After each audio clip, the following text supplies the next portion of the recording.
So guys, इसको तैयार करने के लिए सबसे पहले हमें बेस चाहिए काफी स्ट्रॉन्ग। ठीक है, तो यहाँ पे मैंने लोहे का एक गार्डर लिया और उसके नीचे मैंने जो गैस के चूल्हे के नीचे पैर लगे होते हैं ना, वो लगा दिया इसके नीचे। ठीक है, और इस साइड में मैंने एक पत्ती ली थोड़ी सी बाहर इस फ्रेम से, ताकि हमारा इंजन डिसबैलेंस ना हो, और इसके नीचे भी दो पैर लगा दिए। ठीक है, तो ये काफी मजबूत है। इसके ऊपर हम पूरा मैकेनिज्म फिट कर देंगे। तो सबसे पहले मैं आपको दिखाता हूं इसके अंदर लगने वाली क्रैंक। ठीक है, ये एक्टिवा बाइक की क्रैंक है, और बहुत से लोगों ने कमेंट करके पूछा था मुझे कि भाई क्या हम किसी और बाइक की क्रैंक लगा सकते हैं? तो किसी भी बाइक की लगा लेना, बस ये ध्यान रखना जैसे ये वाली हमारी जो क्रैंक है, इसका स्ट्रोक लगभग 2.25 इंच का है। ठीक, तो इतना ही मैंने पिस्टन रखा है। तो आपको ध्यान रखना है जिस बाइक की भी आपको ये क्रैंक लगानी है, जितना उसका स्ट्रोक हो उतना ही लंबा आपको पिस्टन रखना है। ठीक है, तो इसको फिट करने के लिए हमने इसके दो फाउंडेशन बनवा रखे हैं। ठीक है, वो मैं दिखा देता हूं आपको।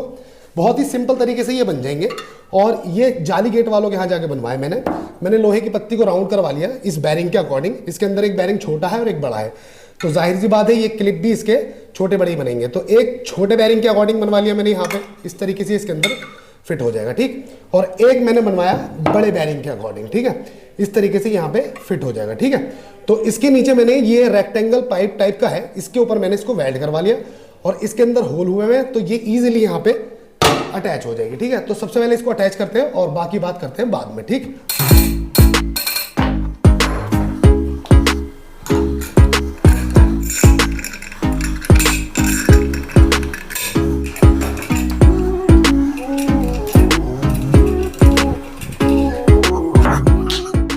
तो गाइस, क्रैंक हमारी सेट हो चुकी है और ये अच्छे से मूव कर रही है। ठीक है, आपको ख्याल रखना है कि ये कहीं अटके नहीं। ठीक, और ये टेढ़ी भी नहीं हो, मतलब इसका सेंटर बिल्कुल सीधा होना चाहिए। ठीक, तो बोल्टों को मैंने पूरा टाइटिंग किया है। पूरी सेटिंग के बाद सारे बोल्ट हम टाइट करेंगे। ठीक है, अब बारी है इसका सिलेंडर इसमें अटैच करने की। सो गाइस, ये है इसका सिलेंडर। ठीक है, ये सिलेंडर कुछ अलग तरीके से डिजाइन किया है मैंने, ताकि इस सिलेंडर के अलावा हमें कुछ और जुगाड़बाजी ना करनी पड़े। मतलब इस सिलेंडर के अंदर ही फ्यूल का सक्शन होगा, इसी के अंदर कंप्रेशन होगा, सब कुछ इसी के अंदर होगा। ठीक है, तो बेसिकली इसके अंदर एक सिलेंडर लगेगा और एक क्रैंक लगेगी और कॉइल सिस्टम लगेगा, और ये पूरा इंजन तैयार हो जाएगा। ठीक है, अब ये सिलेंडर तैयार किस तरह हुआ है इसका मोटा मोटा मैं आपको बता देता हूं, और अगर डिटेल में इसको जानना है तो उसके ऊपर मैं पहले एक वीडियो बना चुका हूं, उसको जाके देख लेना, उससे आपको पता चल जाएगा कि ये सिलेंडर डिटेल में कैसे बना है। लेकिन मैं आपको इसकी टेक्नोलॉजी समझा देता हूँ। ठीक है, ये कैप को जब आप खोलोगे तो ये इजिली इसके अंदर से बाहर आ जाएगा। उसके बाद हमें ये पिस्टन बाहर निकाल लेना है। ठीक है, कुछ इस तरीके से ये पिस्टन हमारा बाहर आ गया। ठीक, तो ये पिस्टन है, इसका जो साइज है वो इतना ही है जितना हमारे क्रैंक का जो टॉर्क बैठ रहा है, इतना ही, यानी ये 7 सेंटीमीटर लंबा है। ठीक, उसके बाद हमने एक रॉड लगा रखी है और उसके अंदर हमने होल कर रखा है ताकि क्रैंक इसमें अटैच हो जाए। ठीक, और इसका जो डाया है वो इस पाइप के अकॉर्डिंग है, ये बाइक के शॉकर की पाइप है और उसी का ये सिलेंडर बना हुआ है। तो ये पाइप ले लेनी है आपको, उसके अंदर यहाँ पे आपको एक खैरात पे जाके कैप लगवा देना है। तो ये कैप कुछ इस तरीके का होगा, उसके अंदर होल कर देना है ताकि उसके अंदर स्पार्क प्लग लग सके। यहाँ पे 2 बुश मैंने वेल्ड करा रखे ताकि 2 बोल्ट हम यहाँ से डाल सके। ठीक है, तो ये पाइप कुछ ऐसी शेप ले लेगा। ठीक है, उसके बाद आपको क्या करना है, एक होल यहाँ करना है जहां से एग्जॉस्ट गैस निकलेगी, और एक होल और उसके ऊपर एक पत्ती वेल्ड करा के लगा रखी है मैंने, ताकि यहाँ पे कार्बोरेटर लग सके। ठीक है, और उसके ऊपर भी एक होल हुआ है, यहां से यहां तक एक पाइप आएगा, जो पीछे से जो एयर होगी, जो फ्यूल सक्शन करेगा कार्बोरेटर, वो पीछे जाएगा, और उसके बाद जब पिस्टन पीछे की तरफ आएगा तो उस फ्यूल को दबाएगा और वो आगे की तरफ चला जाएगा। ठीक है, तो ये सारा मैकेनिज्म समझने के लिए उस वीडियो को जरूर देख लेना, अच्छे तरीके से समझ जाओगे। होल कितनी दूरी पे होने चाहिए, कितने बड़े होने चाहिए, वो सब डिटेल मैंने उस वीडियो के अंदर डाल रखी है। ठीक है, वीडियो का लिंक तुम्हें डिस्क्रिप्शन में मिल जाएगा। ठीक, तो अभी मैं इसके अंदर इसका पिस्टन डाल देता हूं, यहाँ पे कुछ इस तरीके से ये चला गया इसके अंदर, और उसके बाद इसका कैप इसके पीछे हम इस तरीके से टाइट कर देंगे और इसको फिट कर देते हैं इसके फ्रेम के अंदर। ठीक है, तो उसके लिए चाहिए हमें ट्रैक्टर के अंदर इंजन में जो पिस्टन होता है ना, उसके अंदर लगी हुई गजन पिन होती है, ये 2 बुश चाहिए, और एक बुश के अंदर मैंने क्या किया, नीचे एक बोल्ट वेल्ड करा लिया और यहाँ पे क्लिप वेल्ड कर दिया। ठीक है, तो इसको हम इसके अंदर इस तरीके से डाल देंगे, यहां से ये इजीली इसके अंदर चला जाएगा। तो यहां पे आप देख सकते हो इस तरीके से इसको डाल लेना है। सो गाइस, ये लग गया इसमें यहाँ पे एक बोल्ट। अब ये क्लिप को जब हम टाइट करेंगे तो ये यहाँ मजबूती से लग जाएगा। ठीक है, अब हम इसको यहाँ अटैच कर देंगे और इसके नीचे एक वॉशल डालेंगे इस जगह, और नीचे डाल देंगे एक नट। ये लग गया अपनी जगह पे। ठीक है, अब इसको करते सीधा, ये समझ में आ गया होगा आपके। ठीक है, अब यहाँ पे हम ये 2 बुश रखेंगे जो बता ही चुका हूँ, ट्रैक्टर के पिस्टन में से निकलते हैं। इसको यहाँ रखेंगे, इसको यहाँ रखेंगे। तो अब हम इसके अंदर डाल देंगे 2 बोल्ट।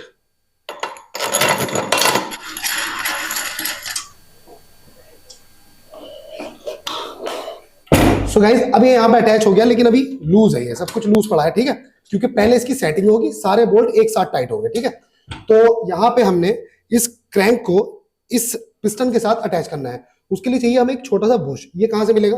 देखो ये जो कनेक्टिंग रॉड होती है इसके अंदर भी एक पिस्टन लगता है, उसके अंदर एक बुश लगा होता है, वो बुश ले लेना और वो बुश इसके अंदर इजीली अटैच हो जाएगा। उसके बाद इसके अंदर एक बोल्ट डालना, जिस बोल्ट की चूड़ियां तुमने इसमें कटवा रखी है, और उसको इसके अंदर टाइट कर देना, सिंपली काम हो जाएगा तुम्हारा, ठीक है।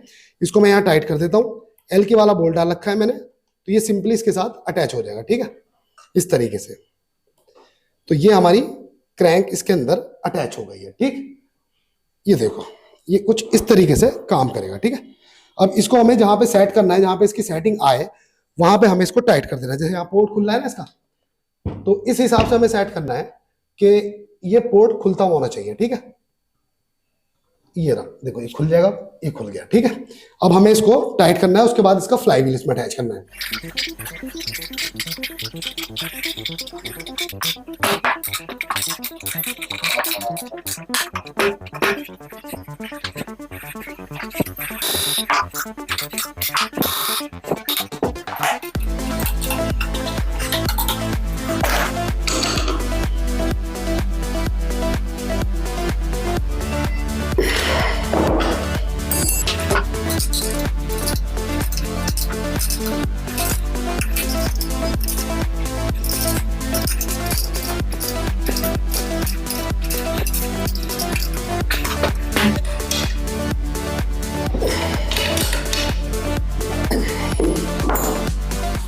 सो गाइस सारे बोल्टों को मैंने टाइट कर दिया बहुत अच्छे तरीके से, जितने भी बोल्ट थे सबको सेटिंग लेने के बाद सिलेंडर की और क्रैंक की, और अच्छे से टाइट कर दिया, ठीक है। अब जब मैं इसको घुमा रहा हूं तो आप देख सकते हो कि बिल्कुल अलाइन है, बिल्कुल सीधा है, ठीक है। अब इसके अंदर लगाते हैं हम इसका फ्लाई व्हील। सो गाइस ये रहा हमारा फ्लाई व्हील, ये पंच मशीन का फ्लाई व्हील है, इसको मैंने पेंट कर रखा है, ठीक है। तो इसको हम यहाँ पे अटैच कर देंगे, और इन सभी पार्ट्स के बारे में मैंने वीडियो बना रखी है, उसका लिंक मैं डिस्क्रिप्शन में डाल दूंगा, वहां जाके आप देख लेना, आपको काफी नॉलेज मिल जाएगी, ठीक है। अब यहां से इसको कर दूंगा मैं टाइट, ठीक है। अब ये कुछ ऐसे काम करेगा, ठीक है। सो गाइज अब ये बहुत अच्छे तरीके से काम कर रहा है, ठीक है, लाइन बिल्कुल सीधी है, लेकिन इसको हमें प्रॉपर सील करना है, बिल्कुल लीकेज नहीं चाहिए। तो इसको खोल लेता हूं मैं यहां से, और इसको खोल के ये कैप निकाल लेता हूं बाहर, ठीक है। तो यहां आप देख सकते हो कि मैंने इसके अंदर रबड़ की एक ट्यूब लगा रखी है यहाँ पे काट के, ताकि इसको जब मैं इसमें टाइट करूँ तो ये सील हो जाए, ठीक है। और इसके पीछे हम ये सील लगा रहे हैं, ये ट्रैक्टर का जो वॉल होता है ना उसके अंदर लगी हुई होती है सील, ताकि ये लीक ना करे। इस तरीके से इसको मैंने यहाँ अटैच कर दिया, और इसके अंदर थोड़ी सी बॉन्ड लगा देंगे, ठीक है।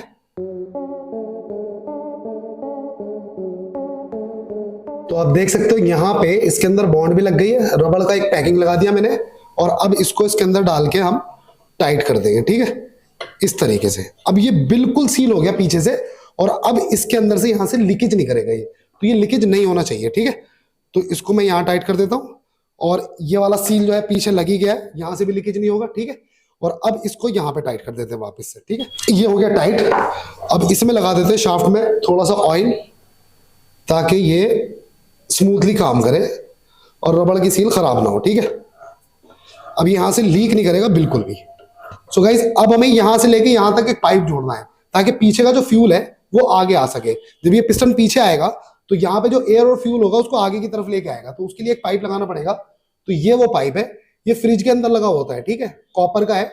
और इसके अंदर मैंने यहाँ पे साइकिल की एक वॉल बॉडी जोड़ दी है, यहाँ पे मैंने सोल्डरिंग कर दी, और इस तरीके से ये जुड़ गया। इसकी चूड़ियां मैं यहाँ टाइट कर दूंगा, क्योंकि यहाँ पे ऑलरेडी मैंने पहले ही एक नट लगा रखा है इसका, ठीक है। तो ये इस तरीके से यहाँ पे टाइट हो जाएगा।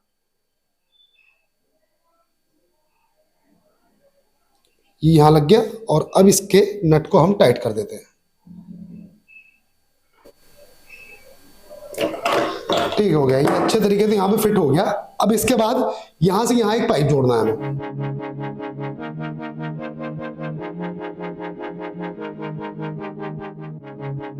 सो गाइस ये पाइप हमने यहाँ अच्छे तरीके से सेट कर दिया है। अब मैं इसका वर्किंग प्रिंसिपल समझा देता हूँ मैं, ठीक है।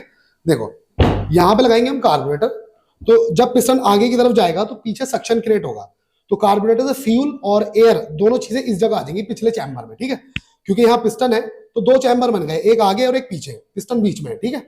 तो इधर जब वो आ जाएगा फ्यूल और एयर, तो पिस्टन जब पीछे की तरफ आएगा तो फ्यूल और एयर को दबाएगा, और इस एरिया से आगे चैम्बर में ले जाएगा। ठीक है, यहां लाने के बाद पिस्टन फिर आगे आएगा और उस फ्यूल को और एयर को कंप्रेस करेगा, दबाएगा। ठीक है, जब वो उसको दबाएगा उसके बाद इसके अंदर स्पार्क होगा और कंबस्टन होने की वजह से पीछे की तरफ जाएगा। ठीक है, तो जब ये उसको दबा रहा होगा उस टाइम ये दोबारा सक्शन कर रहा होगा, तो ये सर्कल बार बार चलता रहेगा। तो इसका जो काम है वो है ट्रांसफर करना फ्यूल को और एयर को आगे कंबस्टन चैम्बर में। ठीक है, देखो ये आगे गया और अब जैसे ये पीछे आ रहा है ना, देखो आवाज आ रही है, तो ये आगे एयर जा रहा है इसके, देखो गया ना एयर।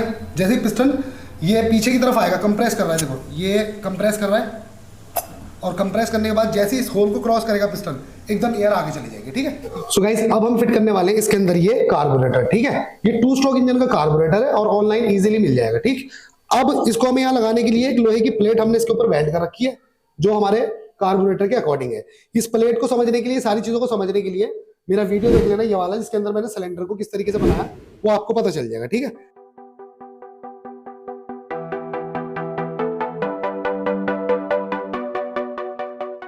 यहाँ पे एक होल दिख रहा होगा तुम्हें, इसको खुला रहना चाहिए नीचे वाले को। ठीक है, अब इसका कार्बोरेटर का नीचे का पार्ट इसमें लगाने के लिए इस पे बॉन्ड लगा देता हूं मैं, ताकि ये लीक ना करे हमारा कार्बोरेटर। ठीक, और अब इसको हम इसके ऊपर यहाँ टाइट कर देंगे, इस होल को इस होल से मिला के। ठीक,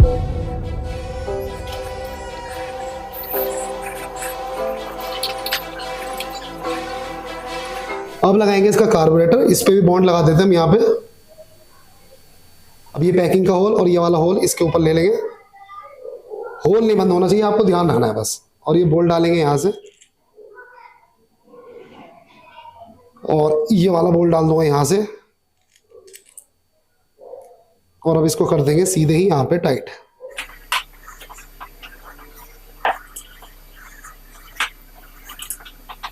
सो गाइस कार्बोरेटर को हमने अच्छे तरीके से फिट कर दिया। सो गाइस अब बारी है इस कॉइल को इस इंजन के अंदर अटैच करने की, इससे ही हमारे स्पार्क प्लग में स्पार्क होगा। ठीक है, तो ये 2 वायर आ रहे हैं हमारे बैटरी से। ठीक, और इनमें से येलो वाला जो है ये प्लस का है। ठीक है, इसके अंदर 2 टर्मिनल है, ये प्लस वाला, ये निगेटिव वाला। ठीक है, तो ये वाला जो येलो वाला वायर है इसको हमने एक तार से जोड़ा है और वो घूम के यहाँ पे एक बटन के थ्रू वापस आके इस प्लस में जुड़ गया है। ठीक, इसके अंदर ये कंडेंसर लगा हुआ है तो इसका प्लस भी हमने यहाँ जोड़ दिया। ठीक, उसके बाद इसकी जो बॉडी है उसको हमने निगेटिव से जोड़ दिया और निगेटिव से एक तार लेके इसको हम इंजन की बॉडी से जोड़ देंगे।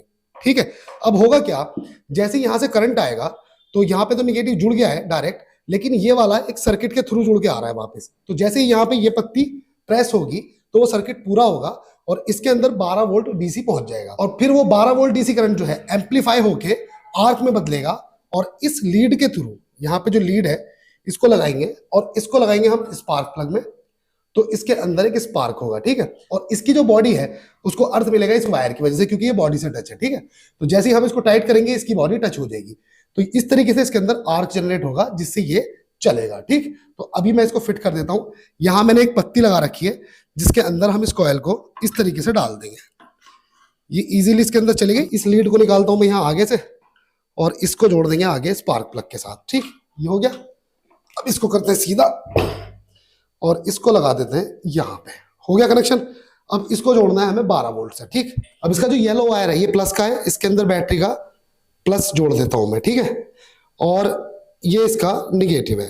ठीक, ये इसका निगेटिव जुड़ गया। अब वहां पे स्पार्क प्लग देख सकते हो उसके अंदर चिंगारी उठेगी जैसे ही मैं इस सर्किट को पूरा करूंगा। ठीक है, इस तरीके से ये स्पार्क करेगा। तो ये तो हमारा पूरा हो गया। अब इस स्पार्क प्लग को निकाल देता हूँ, ये डेमो के लिए था, मेन तो यही वाला है। ठीक है, तो यहाँ अटैच हो गई।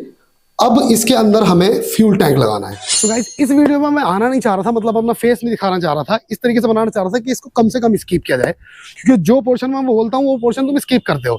लेकिन इस वीडियो में मुझे फिर भी आना ही पड़ा, मजबूरी हो गई। क्यों? क्योंकि हमारे इंजन में एक छोटी सी प्रॉब्लम हो गई और वो ये प्रॉब्लम थी कि हमारा जो पिस्टन था वो माइनर सा लीक हो गया। उसकी वजह से हम उसके अंदर वो कार्बोरेटर जो हमने लगाया था वो हमें निकालना पड़ा और उसके अंदर एयर फ्लो वाला जो फ्यूल टैंक होता है वो लगाना पड़ा हमें। ठीक है, तो नेक्स्ट वीडियो में हम इसको 4 स्ट्रोक में चेंज कर देंगे और 4 स्ट्रोक के अंदर हम इसके अंदर कार्बोरेटर लगा देंगे। तो अभी तुम वीडियो को एंजॉय करो।